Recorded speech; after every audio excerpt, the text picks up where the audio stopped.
Konten berulang tidak sama dengan konten berhak cipta. Konten berulang intinya adalah duplikat konten. Penggandaan konten yang sama ke dalam beberapa video di sebuah channel.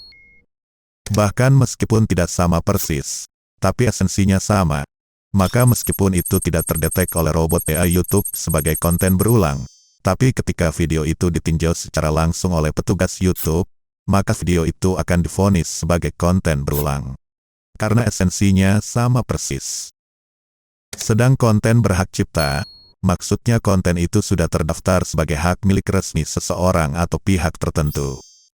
Baik kepemilikan berdasarkan sertifikat HAQI, Content ID, maupun berdasarkan sistem kecocokan atau copyright match tool YouTube.